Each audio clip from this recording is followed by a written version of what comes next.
ஒரு பெரிய பிரச்சனை இன்று இரவு முடிய போகிறது.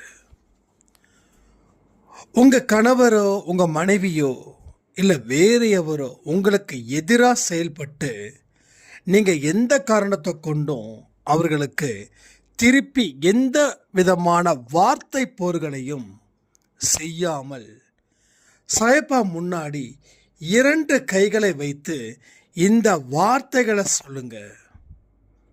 உங்க வாழ்க்கையில ஒரு அற்புதமான நிகழ்வுகள் நடந்தே தீரும். சாயப்பா வருவதற்கு முன் இருந்த வாழ்க்கை வேற, சாயப்பா வந்ததுக்கு பின் இருக்கக்கூடிய வாழ்க்கை வேற. ரெண்டுத்தையும் கன்ஃபியூஸ் பண்ணிக்க வேண்டாம். அவர் உங்களுடைய மனதில் புகுந்து பல விஷயத்தை செய்ய வைக்கிறாரு. உங்கள் வாழ்க்கைக்கு ஒரு அர்த்தத்தையும் ஒரு அடையாளத்தையும் ஒரு அற்புதத்தையும் ஒரு அதிசயத்தையும் ஏற்படுத்துவதே அவருடைய லட்சியம். உங்களுக்கு வெளிச்சமாக சாயப்பா இருக்கிறவரை உங்கள் வாழ்க்கையில் எந்த இடத்திலும் இருள் சூடாது. நீங்கள் செய்ய வேண்டிய வழிமுறைகள் என்ன அப்படின்றது தான் இந்த ஒட்டுமொத்த பதிவும். ஒரு பெரிய ரிலாக்ஸும் பெரிய ஒரு மைண்டு ஃப்ரீயாகவும் இன்றைக்கி இருப்பீங்க. உங்களுடைய அழுத்தங்கள் நிச்சயமாக இன்று இரவு குறைக்கப்படும் அல்லது தீர்க்கப்படும். முடிவு நல்ல ஒரு சுப மங்களத்தை நோக்கி போகும். கவலைப்பட வேண்டாம், கேளுங்க.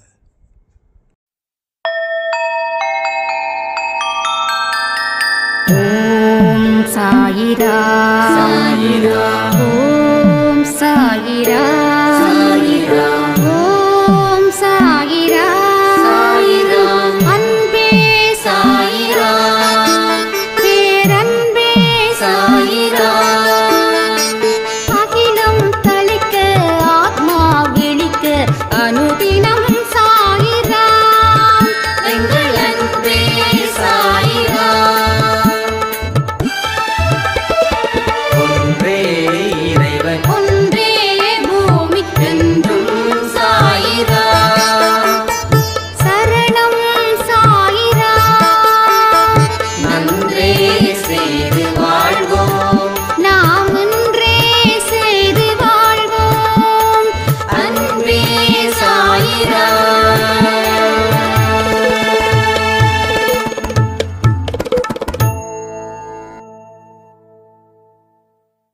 சாயிரா, என் உயிரின் உயிரானவர்களே,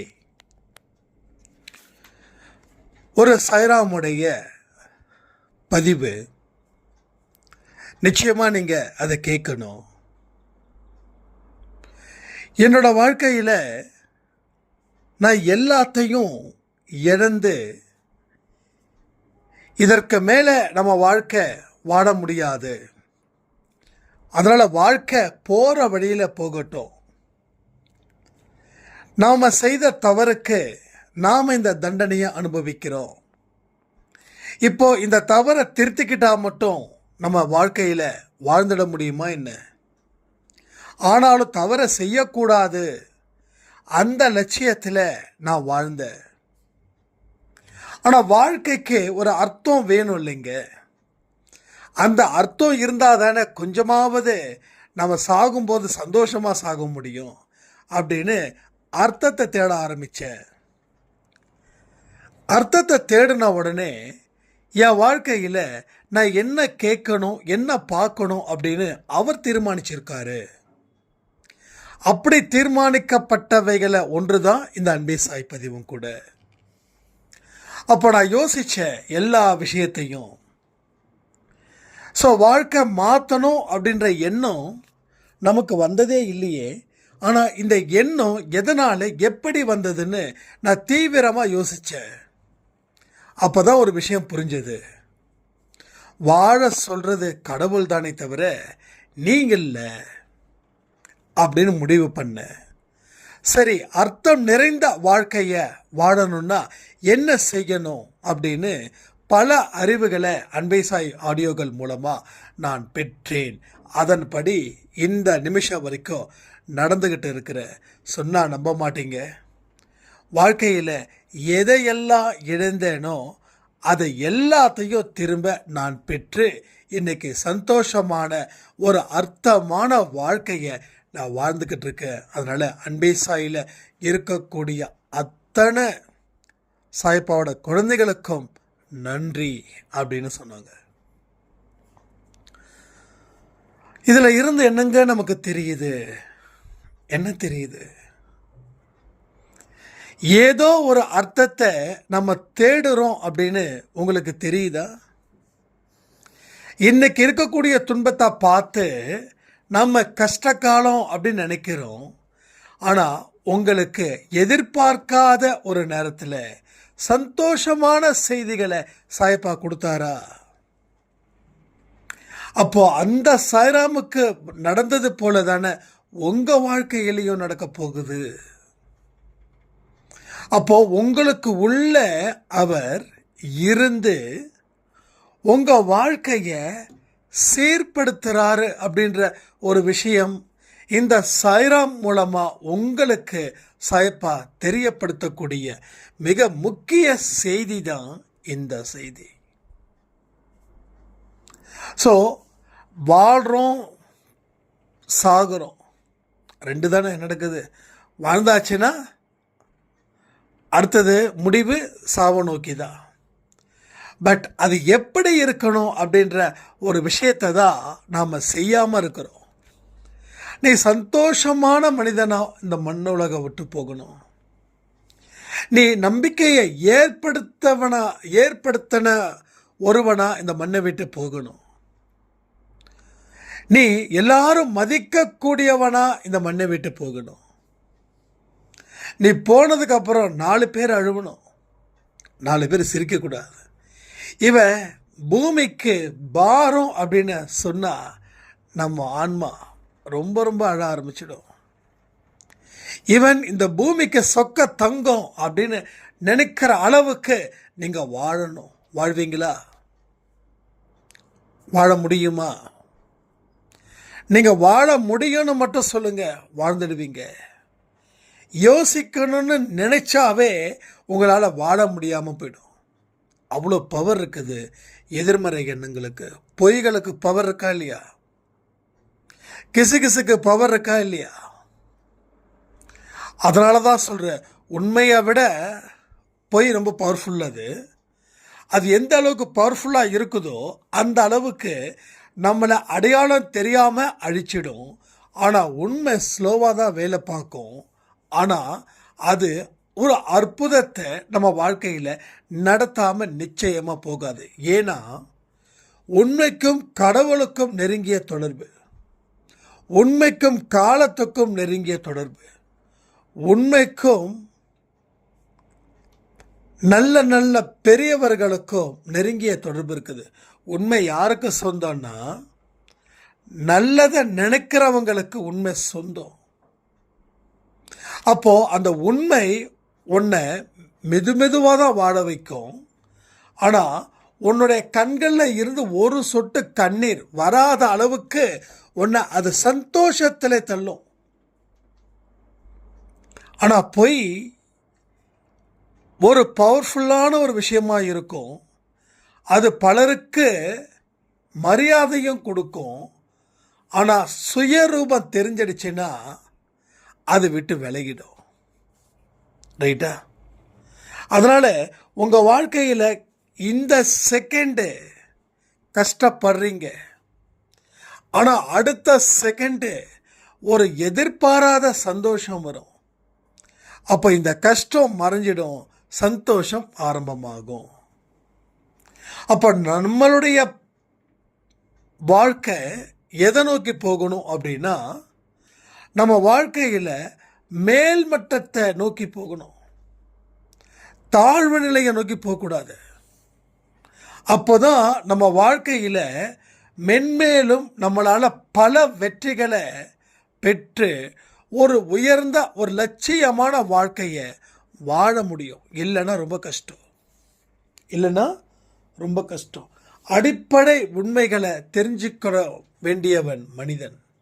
ஆனால் அவன் அடிப்படை உண்மைகளை தப்பும் தவறுமா புரிஞ்சுக்கிட்டதால அவனால் ஒரு சிறப்பான ஒரு வெளிப்படுத்தக்கூடிய தன்மையை அவன் இழந்து நிற்கிறான்.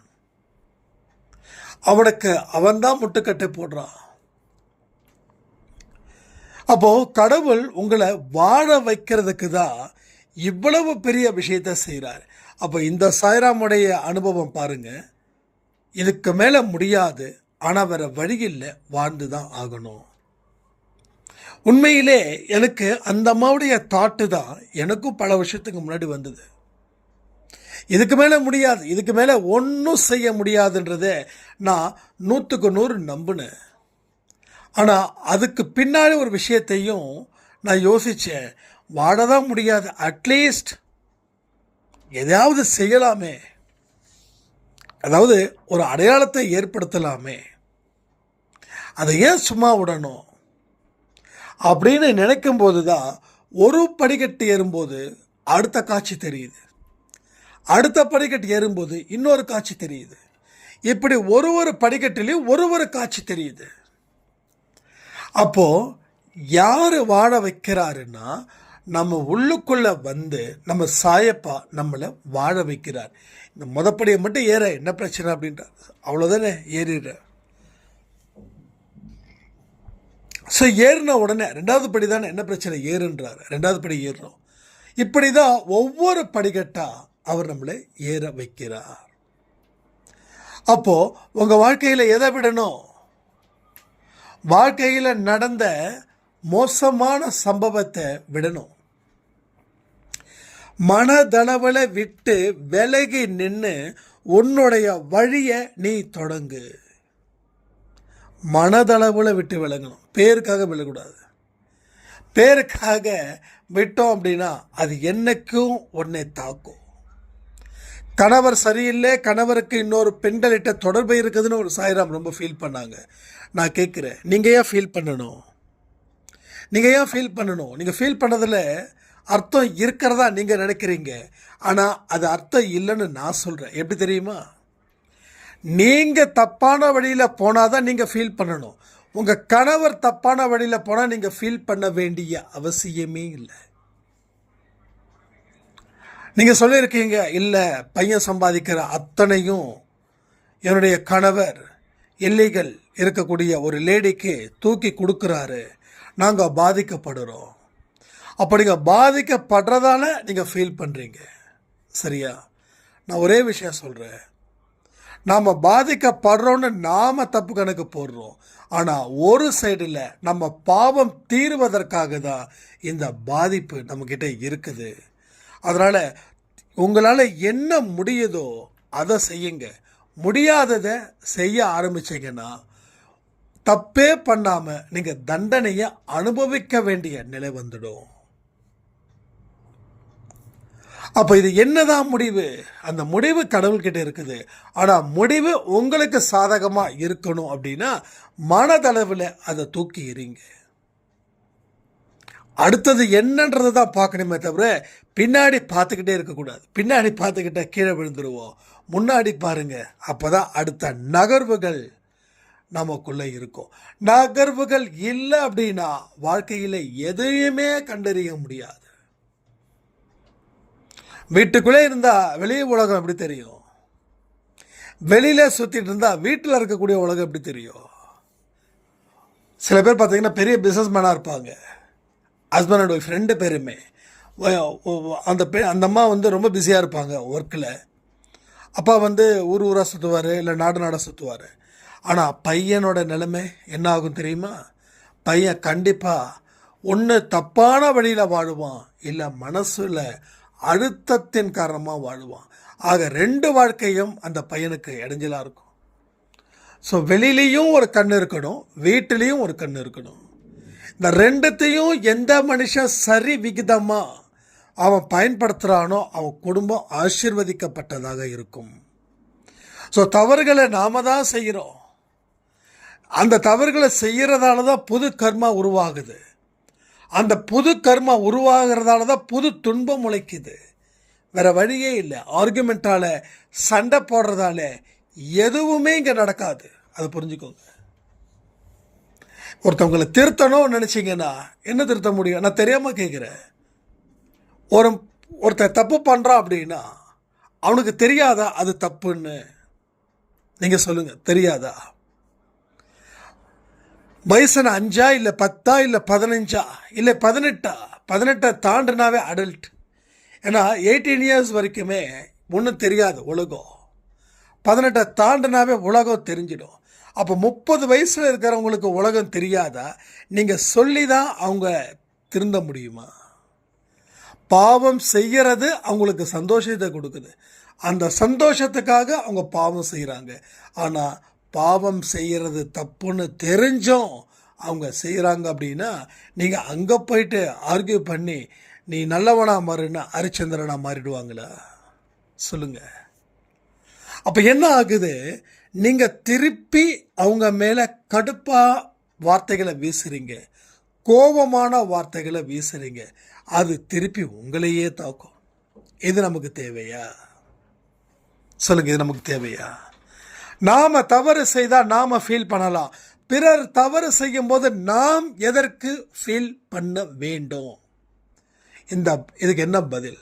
நீங்கள் உடனே சொல்லலாம், மனசு ஏற்றுக்கலை. ஏன் மனசை ஏற்றுக்கலை? நம்ம வீட்டில் காசு இருக்குது, அதை அங்கே கொடுக்குறாரே, காசு போகுதுன்றதுக்காக ஏற்றுக்கலையா? நாம் இன்னும் ரொம்ப டீப்பாக திங்க் பண்ணும்போது ஒரு சுயநலத்தின் பேரில் தான் நம்ம சிந்திக்கிறோம். பக்கத்து வீட்டுக்காரர் ஒரு லேடியோட தொடர்பு இருந்தால் நம்ம ஃபீல் பண்ணுவோமா? ஃபீல் பண்ண மாட்டோம்ல. பண்ணுவோமா? பண்ணுவோம். ஆனால் வாழ்க்கையே முடிஞ்சிடுச்சுன்னு சொல்லி ஃபீல் பண்ண மாட்டோம். அதே போல தான் உங்கள் வலி எனக்கு தெரியுது. உங்கள் வலியை நான் வேடிக்கையாக பார்க்கல, நானும் கஷ்டப்பட்டு தான் பார்க்குறேன். இங்கே எல்லாரும் அந்த குடும்பத்தில் நல்லா இருந்தால் சிறப்பாக இருக்குமேன்ற ஆதங்கத்தோடைய வெளிப்பாடு தான் உங்களுடைய பேச்சு. பட் அந்த பொறுப்பை, அந்த கடமையை, அந்த சுமையை யாருக்கிட்ட ஒதுக்கி வைக்கணும்? யாருக்கிட்ட ஒதுக்கி வைக்கணும்?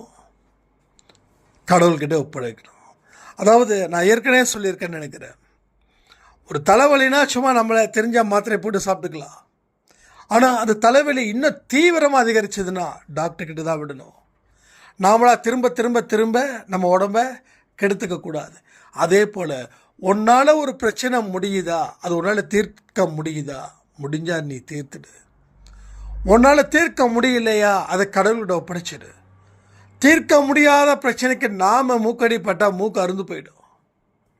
ஸோ டெஃபினட்டாக உங்கள் வாழ்க்கையில் எந்த சந்தோஷத்தையும் அடைய முடியாமல் அது செஞ்சிடும். ஃபைனலாக நம்ம என்னதுமா ஃபீல் பண்ணுவோம்? நான் எந்த தப்புமே பண்ணலை, ஆனால் இப்படி ஒரு சூழ்நிலையில் நான் மாட்டிக்கிட்டு இருக்கேனே அப்படின்னு நமக்கு தோணும். அப்போது இவ்வளவு பிரச்சனைக்கும் தீர்க்கணும் அப்படின்னா நான் என்ன செய்கிறது? அப்போ ஒரே ஒரு விஷயந்தான். 2 கைகளை சாயப்பா முன்னாடி நீட்டுங்க. 2 கைகளை சாயப்பா முன்னாடி நீட்டுங்க. என்னிடம் எதுவுமே இல்லை, நான் எம்டி, நான் வெறும் களிமண், நான் வெறும் டப்பா. நீ என்ன சொல்லுறியோ நான் அதை செய்யக்கூடிய ஒரு சேவகன். நான் உனக்கு அடிமை. என்னுடைய ஒட்டுமொத்த குடும்பத்தில் இருக்கக்கூடிய அத்தனையும் உன் கையில் ஒப்படைச்சிட்டேன். நான் என்ன செய்ய முடியும்? என்னுடைய வேலைகளை நான் பார்த்துக்கிறேன். என்னுடைய குடும்பத்தில் இருக்கக்கூடிய ஒவ்வொருத்தவங்களையும் நீ பார்த்துக்கோ, நீயே பொறுப்பெடுத்துக்கோ அப்படின்னு 2 கைகளை அவர் முன்னாடி நீட்டி நீங்கள் சொல்லுங்க. இது கற்பனையில் சொல்லணும் அப்படின்னு நான் சொல்லவே இல்லை, நிஜத்திலே சொல்லுங்க. நிஜத்திலே சொல்லுங்க. இதை ஒரு நாள் சொன்னால் பத்தாது, 2 நாள் சொன்னால் பத்தாது, தொடர்ந்து சொல்லுங்க. தொடர்ந்து சொல்லுங்க. தொடர்ந்து சொல்ல சொல்ல சொல்லதான் ஓகே, நம்ம சைடில் எதுவுமே இல்லை, இது சாயப்பாவோட சைடு. அப்போ நீங்கள் எந்த விதத்திலையும் மற்றவங்களை திருத்தணும்னு சொல்லி நீங்கள் உங்களை கொடுமைப்படுத்திக்காம, அதாவது அடுத்தவங்களை காயப்படுத்தும் போது வரக்கூடிய கொடுமையாக இருக்கலாம், இல்லை அடுத்தவங்களை காயப்படுத்தாமலே நீங்கள் அந்த கொடுமையை அனுபவிச்சிருக்கலாம். ஸோ உங்களுக்கும் எந்த கொடுமை இருக்கக்கூடாது, ஸோ பிறருக்கும் எந்த கொடுமை இருக்கக்கூடாது. அப்போ அதை முழுக்க அவரிடம் ஒப்படைச்சிட்டு உங்கள் வேலையில் மட்டும் கவனத்தை வையுங்கள். முடியுமா? இது முடியும் அப்படின்னா வாழ்க்கையில் எல்லாமே முடியும். உங்கள் கணவரை பற்றியோ உங்கள் மனைவியை பற்றியோ எந்த ஒரு விஷயத்தை கடவுள் திருத்தணும்னு நினைக்கிறாரோ ஒன்று முதல்ல பாசமாக சொல்லுவார், ரெண்டாவது வேற ஒருத்தவங்க மூலமாக அறிவுறுத்துவார், மூணாவது என்ன பாடத்தை அவங்களுக்கு சொன்னால் புரியுமோ அந்த பாடத்தை அவர் சொல்லுவார். இந்த வகையில் நீங்கள் செய்யும்போது நிச்சயமாக பெரிய வெற்றியை உங்களால் ஏற்படுத்த முடியும். இது எப்போ நடக்கும் ஏது நடக்கும்னா தெரியாது. கடவுள்கிட்ட ஒப்படைச்சிட்டிங்கன்னா ஒன்றும் இல்லைங்க, உங்கள் பசங்களை ஸ்கூல் சேர்த்துறீங்க, சேர்க்கறதோடு உங்கள் வேலை முடிஞ்சுது. அதுக்கப்புறம் என்ன வேலை? அந்த டீச்சர்ஸ் உங்கள் பசங்களுக்கு சொல்லிக் கொடுக்குறாங்க, நீங்களும் வீட்டிலேயே சொல்லிக் கொடுக்குறீங்க. எவ்வளோ ஸ்டாண்டர்ட் வரைக்கும், நீங்கள் எவ்வளோ படிச்சிருக்கீங்களோ அது வரைக்கும் இல்லையா? ஸோ மேக்ஸிமம் ஒரு 5th ஸ்டாண்டர்ட் வரைக்கும் சொல்லிக் கொடுக்கலாம். அதுக்கு மேலே நம்மளால் சொல்லிக் கொடுக்க முடியாது. அதுக்கப்புறம் அவங்கள எங்கெங்கே சேர்க்குறீங்களோ அங்கே எங்கே சேர்க்குறீங்க. அதே போல் தான் இங்கேயும் இவங்க எல்லாரையும் சாயப்பா ஸ்கூலில் சேர்த்து விட்ருங்க. யார் யாரெல்லாம் எப்படிலாம் இருக்கிறாங்களோ அவங்கள உங்களால் அந்த பாடத்தை சொல்லி கொடுத்தோம் அவங்க தெரிந்தலை அப்படின்னா சாயப்பாவோட ஸ்கூலில் விட்டுடுங்க. விட்டுட்டிங்கன்னா அவர் இந்த சொல்லுவாங்கள்ல, ஆடுற மாட்டை ஆடி தான் கறக்கணும், பாடுற மாடை பாடி தான் கறக்கணும், அடிக்கிற மாட்டை அடித்து தான் கறக்கணுன்ற மாதிரி அவர் என்னமோ சொல்லிட்டு போகிறார். No problem. ஸோ ஒன்று உங்கள் நம்பிக்கையை நீங்கள் இழக்காம பார்த்துக்கோங்க, அது ரொம்ப முக்கியம். என்னடா சாயப்பா கிட்ட ஒப்படைச்சிட்டோம் மனதளவில், பட் அவர் ஏதோ சைலண்ட்டாகவே இருக்காரு அப்படின்லாம் ஃபீல் பண்ண வேண்டாம். அவர் சைலண்ட்டாக இருக்கிறாருன்னு உங்களுக்கு தெரியுதுன்னா அது சைலண்ட்டாக இருக்கிறாருன்னு அர்த்தமே இல்லை, ஒவ்வொன்றா சரி பண்ணுறாருன்னு அர்த்தம். முதல்ல அவருக்கு எங்கே தப்பான ஒரு நபரோ இல்லை ஏதோ ஒன்றும் போகிறாங்கன்னா அங்கே முதல்ல பிரச்சனையை கொடுப்பாருன்னு அர்த்தம். ஒன்றும் இல்லை, ஒரு ஐ திங்க் 1 இயருக்கு முன்னாடி ஒரு சாய்ராம் இப்படி தான், என்னோட கணவர் வேறு ஒரு பொண்ணோட தொடர்பில் இருந்து என்னை தினமும் திட்டி என்னை அசிங்கப்படுத்தி என்னுடைய நகையெல்லாம் அடமானம் வச்சு செலவு பண்ணார். நான் அழுத, என்ன பண்ணுறதுன்னு தெரியல. ஆனால் அதற்கப்புறமா படிப்படியாக நான் மாறினேன், கடவுள்கிட்ட முழுக்க ஒப்படைச்சிட்டேன். அடுத்த 7 மாதம் அவங்க கரெக்டாக இன்றைக்கி வரைக்கும் ஞாபகம் இருக்குது, ஏன்னா அவங்களுக்கு தொடர்ந்து அவங்க லைஃப்பை நான் பார்க்குறேன். 7 மாதம் இந்த நரக வலி அவங்க அனுபவிச்சாங்க. 7வது மாதம் முடிஞ்சதுக்கப்புறம் அந்த பெண்ணுடைய கேரக்டர் சரியில்லை.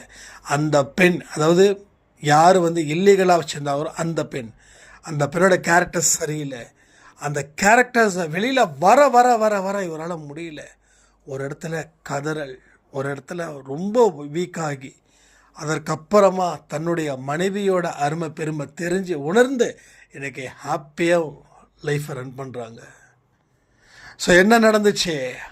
எந்த பாடத்தை கடவுள் சொல்லி கொடுக்கணுமோ அந்த பாடத்தை அவருக்கு சொல்லி கொடுப்பாங்க. சொல்லி கொடுத்ததுக்கப்புறம் அந்த பாடம் ரொம்ப ஸ்ட்ராங்காக இருக்கும், சாதாரண படம்லாம் இல்லை.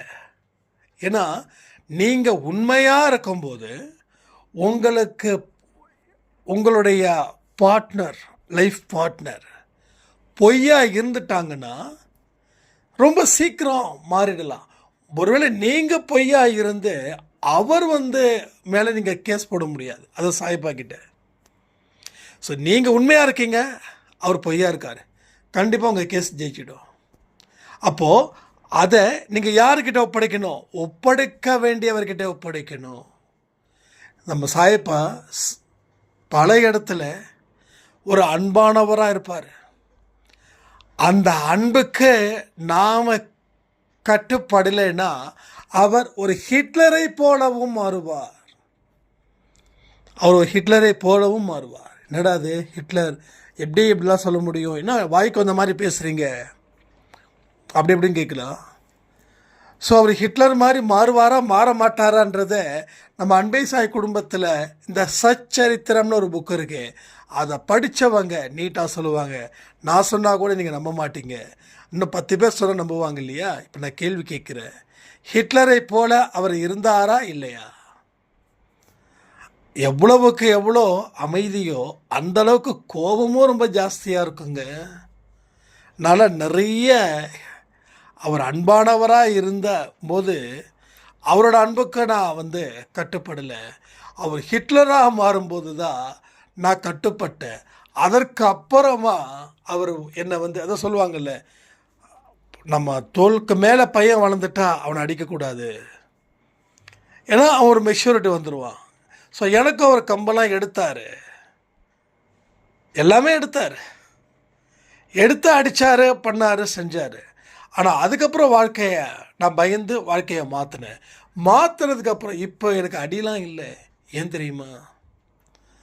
அவரை நினைச்சா எனக்கு கஷ்டம். நாம் ஏதாவது ஒரு தவறு செஞ்சால் அவர் ஃபீல் பண்ணுவார். வயசான காலத்தில் அவர் நல்லா பார்த்துக்கணும், அந்த ஒரு தாட்டு எனக்கு வந்ததுக்கப்புறம் என்னுடைய தவறுகள், தப்பு தாளங்கள், மாய வலையில் விழுவது எல்லாமே கண்ட்ரோலாக இருந்தது. என்னுடைய விழிப்புணர்வு இருக்கிற நிலையில தான் நான் எல்லா வேலைகளும் செய்கிறேன். விழிப்புணர்வு இல்லாமல் எந்த ஒரு வேலையையும் நான் செய்வது இல்லை.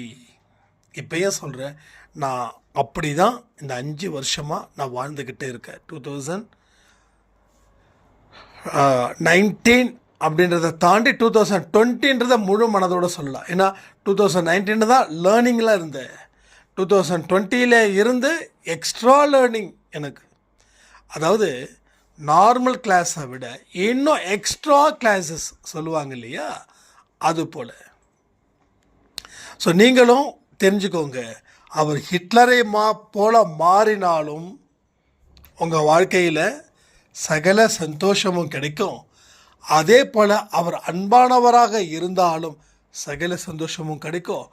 என்ன கணக்கில் போட்டாலும் அந்த கணக்கு கண்டிப்பாக நமக்கு ஒரு பெரிய ரிசல்ட்டை தான் 100க்கு 100 கொடுக்கும். அதனால் யாரும் எதற்காகவும் ஃபீல் பண்ணாமல் வாழ்க்கையை பாருங்கள். அற்புதத்தை நீங்கள் தேடுங்க. சாய்பாவை தேடினாவே அற்புதம் கிடைச்சது போல், சாய்பாவோட வார்த்தைகளை கேட்டாலே ஒரு அதிசயம் மிகுந்த ஒரு வாழ்க்கையை வாழ்வது போல். ஆரம்பத்தில் இருக்கக்கூடிய கடினம் போக போக போக போக போக போக எளிமையாக்கப்படும். அப்போது உங்கள் கஷ்டங்கள் தீரும், உங்கள் பிரச்சனைகள் தீரும். உங்கள் வாழ்க்கையில் என்றைக்கும் எப்பையும் நீங்கள் சந்தோஷம் அப்படின்ற பயிரை மட்டும் அறுவடைப்படுவீங்களே தவிர துக்கம் அப்படின்ற பயிர் வரவே வராது உங்கள் வாழ்க்கையில். ஸோ வாழ்க்கை என்றைக்குமே எப்பயுமே ஈஸியாக எடுத்துக்கோங்க. அது ஈஸியாக எடுத்துக்கணுன்னா அதுக்கு பின்னாடி சாய்ப்பாக இருக்கணும். சாய்ப்பாவை தாண்டி எந்த ஒரு விஷயத்தையும் நீங்கள் கையில் எடுக்காமல் சிறப்பான ஒரு தொடக்கத்தை தொடரணும்னு சொல்லி இந்த பதிவை நான் முடிக்கிறேன்.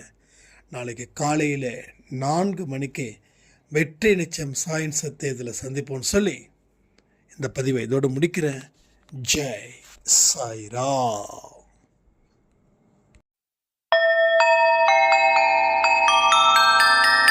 ஓம் சாயிரா, சாயிரா, ஓம் சாயிரா.